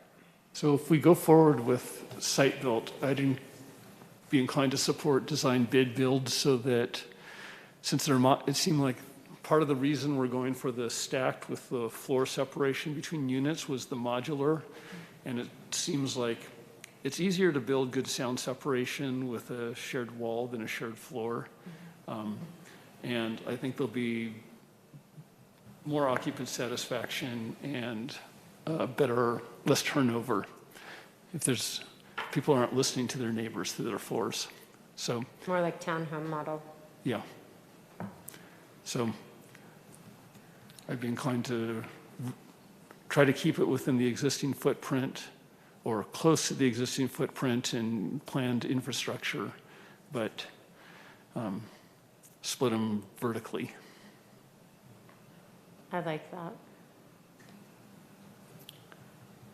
Because we could still meet that footprint. And then the difference between that and just trailers is that that they're sharing walls and that there's no space. So it's like where you would have 4 trailers, you would have 8 units, right? Because you would be filling the void in between trailers with units, right? I'm sorry, I didn't quite follow that. So like the way that a trailer park works is that there's trailer gap, trailer gap, trailer gap. So with townhomes, it's home, home, home, home, home. There's no gap in between. So conceivably, we can do 8 on the footprint. You still have 4 buildings on. You're just saying don't do them a horizontal separation, do it a vertical separation. Yes. But to go with the phase 1 site footprint that we've got for the site civil and the underground utilities, 4 duplexes? 4 duplexes that could be separated vertically, I believe, if that's it you want to do, yeah. That would be the quickest and most cost-effective way to go if you're going to go that route. Not townhomes. We couldn't do townhomes. You could do a townhome, but you do 4 of them. You know, Yeah, two next to each other, then skip, because there is a gap, all right? So they'd be duplexes. Be duplexes. Okay.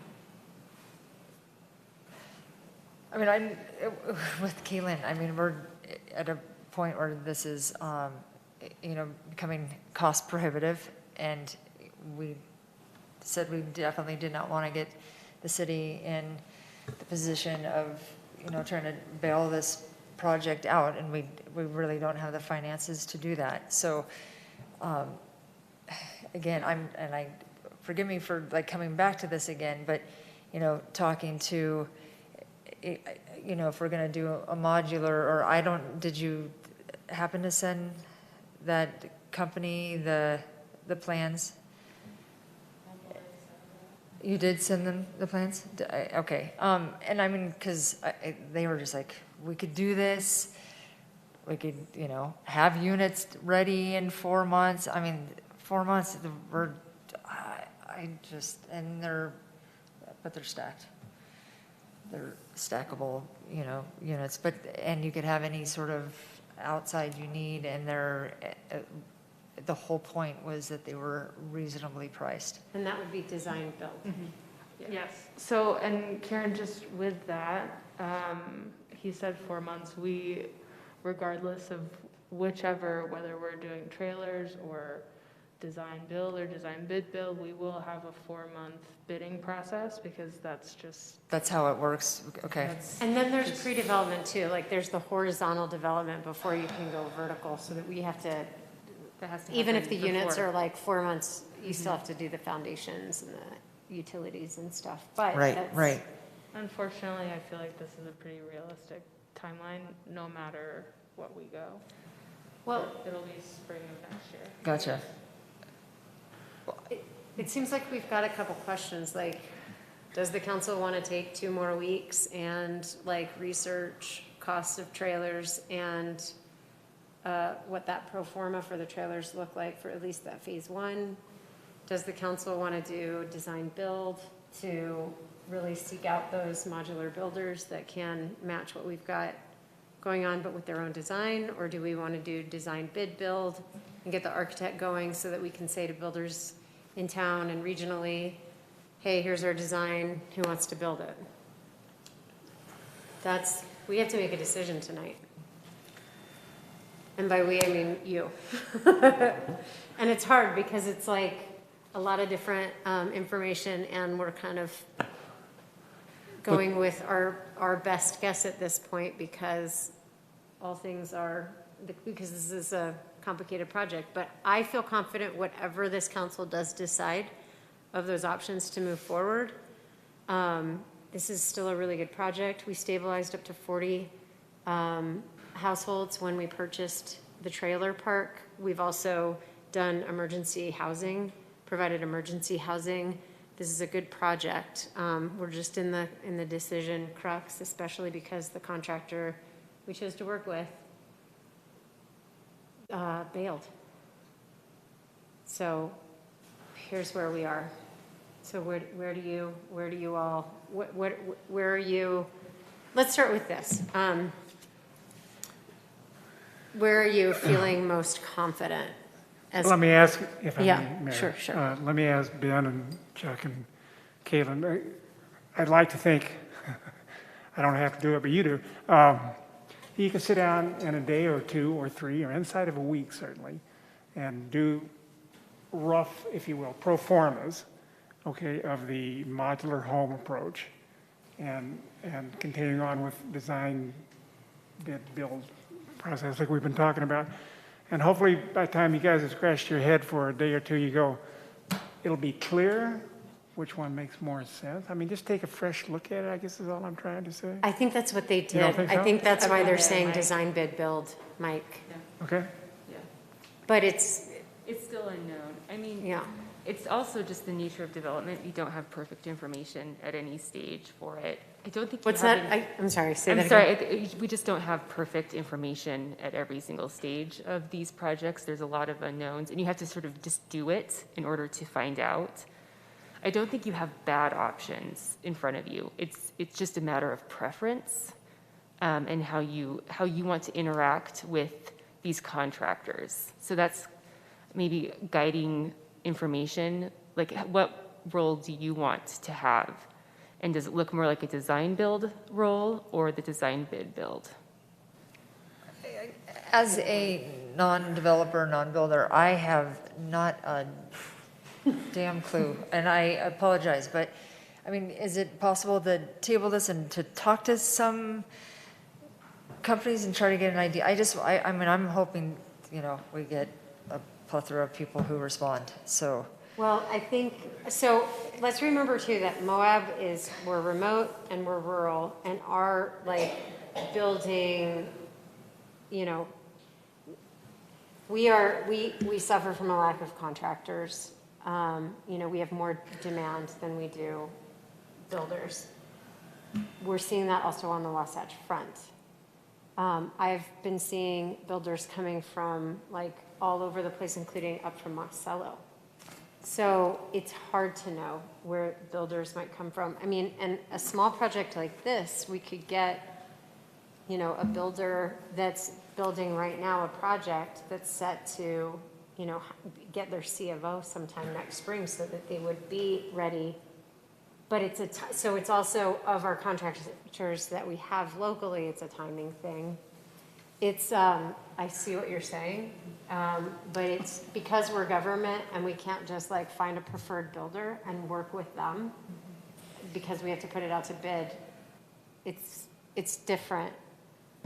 But I really, I gotta say, 12 years ago or whatever, I started a nonprofit to replace trailers with stick-built, site-built, super sustainable homes. Since that time, there are more energy efficient, deep green modulars. So I'm not opposed to the idea of either modular or potentially like trailer, because trailer looks different. But I do think that there's, when I think about the asset for the city, we have to think about like the asset in 100 years. So I get a little nervous when we talk about replacing trailers with trailers, because, what is it going to look like in 100 years? I would agree, and I didn't think to ask this, Caitlin, when we were talking about modulars before, were they essentially trailers or were they modulars on foundations? Modulars in this conversation earlier today? No. Back in the fall, when we were talking replacing trailers with trailers, were they trailers or were they modulars on foundations? Oh, good point. My neighborhood has modulars on foundations and stick-built, but they're not trailers. Mm-hmm, right. They're not movable. Yeah, They're not movable. They were manufactured units. So we had 3 bidders that did modular. So they did prefab, built in the site, stuck to foundations permanently. Indy Dwell was one of those. Module and Iron Towns was the other. Mm-hmm. And then we had 7 manufactured bidders. So like Clayton Homes. Okay, so that's what a manufactured home is, the old trailer term. Yep, So- where there's an axle and skirting Yeah. is the distinction. And then the modular is permanently affixed. Yes. I'd be more receptive to modular on a foundation than a manufactured home.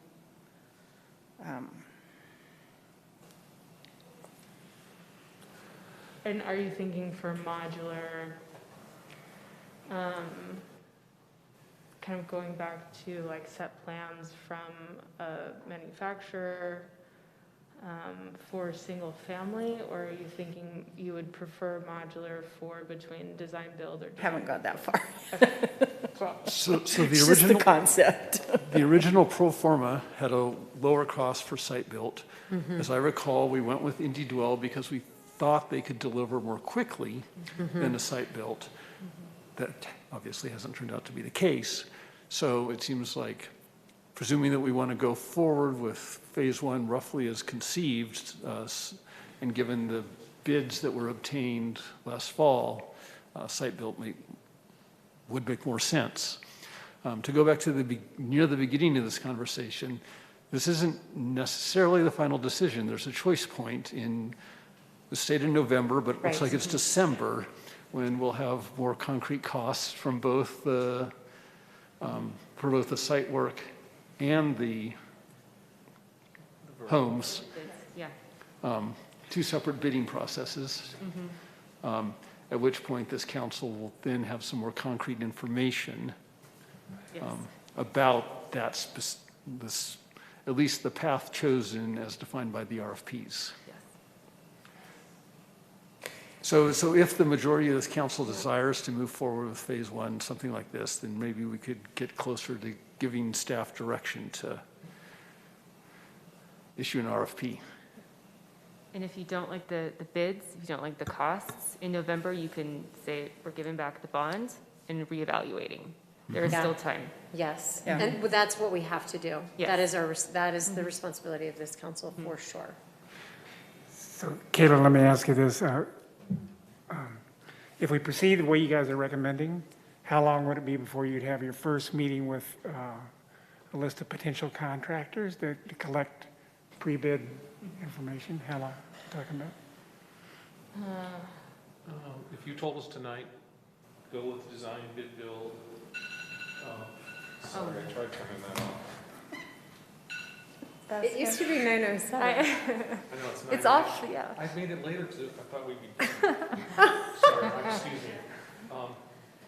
If you gave us direction tonight, said go design, bid, build, make it happen, we'd have the plans done within a month. By because we have the on-call already. Then we'd go out to bid, which is a 6-week process, so that's 2.5 months. And that's when we'd have the pre-bid. So we'd have the pre-bid in about 2.5 months.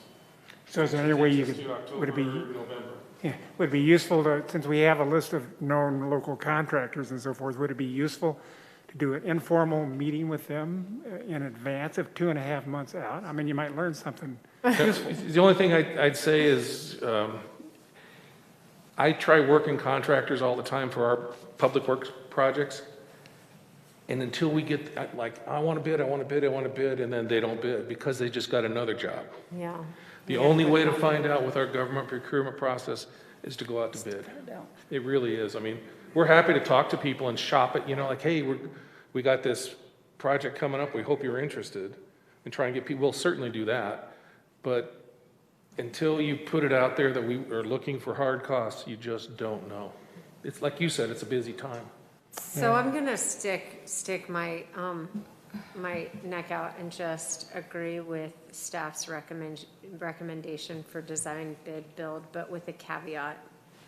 I think that feels right, and I think that we are gonna get contractors that are going to respond and appreciate that plans are ready to go, that they're gonna respond to, and then it's gonna be a good process for us for the phase 1. However, I would like to revisit it for the remainder of the development of Walnut Lane, because I do think that there is value in working with contractors that can bring design, like the group that you talked to, like other groups that we've talked to. We want variety of the development anyway. This gets us moving forward, stabilizes where we are, and I think that makes sense for where we are right now, knowing that in November we'll see the bids that we have received, and then we'll either make an easy choice and celebrate, or we'll be faced with a hard decision. So I guess that's what I would throw out there. I just have one last question for the two of you and Ben and Carly. So I think you said 1 month to prepare plans, right? And 6 months, 6 weeks to get bids back. So 2.5 months. So that really kind of puts us at end of November, beginning December, right? So how nervous should I be about that timing? I mean, it's kind of out of November, right? At that point. That's kind of what I need to know. How nervous should I be? And then I can decide. Yeah, that puts us into the December meeting, the first Tuesday in December. Is the first Tuesday in December that first week of December, or is it a funky? I feel like it's like the second.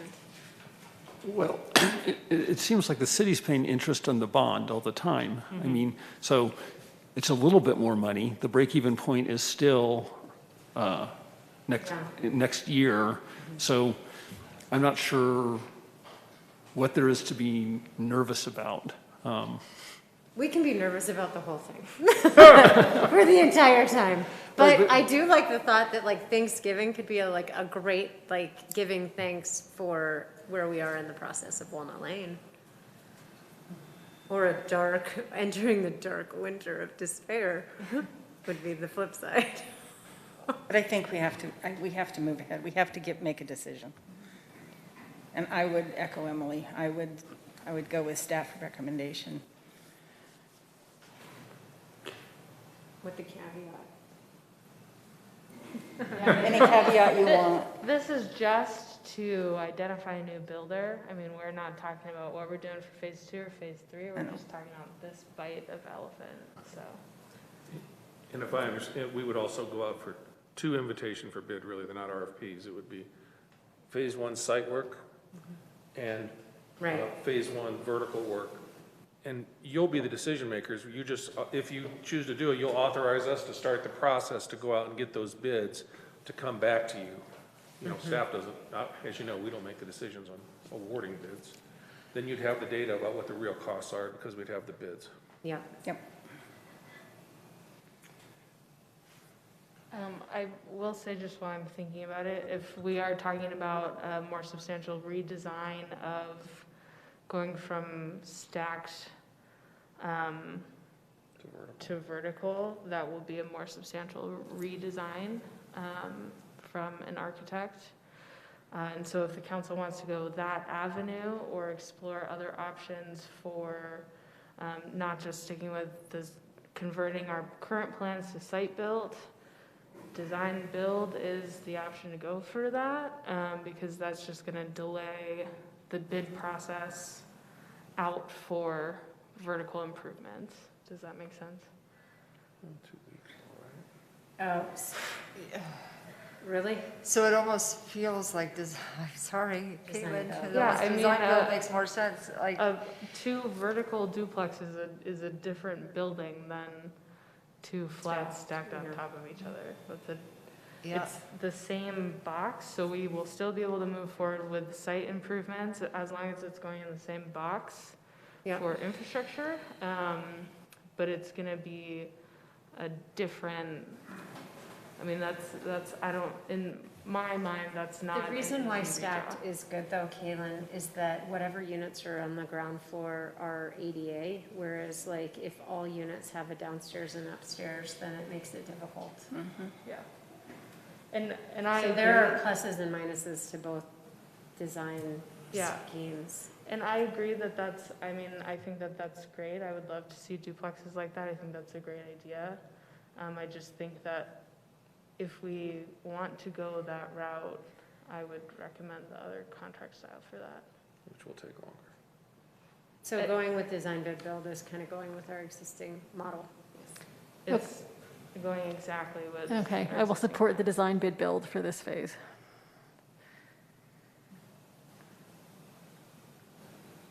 Okay. So that's keeping it stacked, period. Okay. For this phase. Okay. For this phase, yeah. For this phase. So 8 units, just 8 units. Yep. 8 units. Just 8 little baby units. Which is palatable for local regional builders.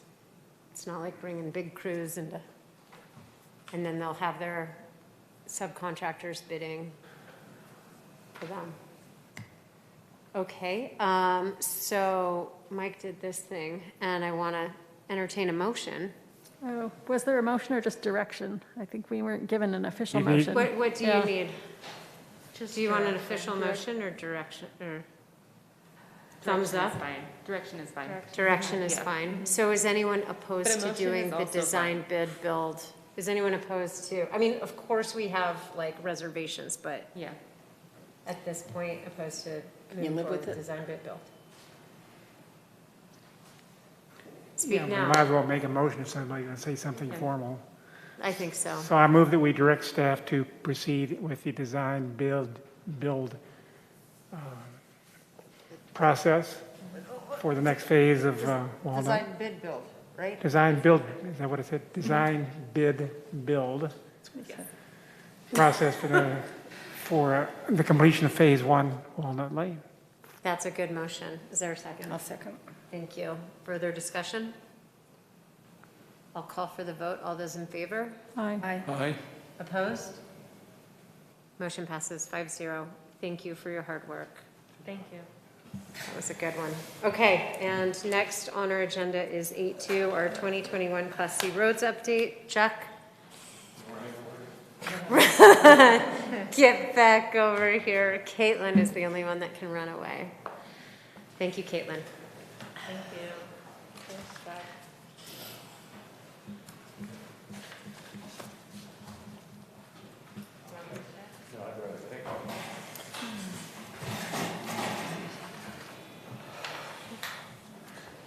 Thank you for providing us with the agenda summary and the information, the attachment of the map. Does council have questions for Chuck? If not, I would entertain a motion as it's 9:30, unless you really want to give a presentation. I'm here to No. say. Ronnie? I wanted to thank Chuck for explaining that some of the roads in town are private, that you might not necessarily know, like I had asked him about Dream Drive, so thanks for explaining that. And I wanted to thank Ben for explaining, sounds like we get probably another $12,000 a year for making this change. Is that right? So, and just thank Karen again for pushing to get this mileage updated. So I can move to adopt the 2021 Class C roadmap dated September 8th, 2021. Thank you, Ronnie. Second? A second. Thank you, Karen. Discussion? All those in favor say aye. Aye. Opposed? Motion passes 5-0. Thank you, Chuck. Thank you. And approval of the bills. Is there a motion? There is. I move to approve the bills against the city of Moab in the amount of $197,599.91. Thank you. Second. Thank you. All those in favor? Aye. Motion passes 5-0. Is there a motion to go into closed session? I so move. I move to go into closed session for a strategy session to discuss reasonably imminent or impending litigation and to discuss the character, professional competence, or physical or mental health of an individual or individuals. Thank you, Kaylin. Is there a second? Second. Thank you, Karen. All those in favor? Aye. Motion passes 5-0. We'll now just take a minute to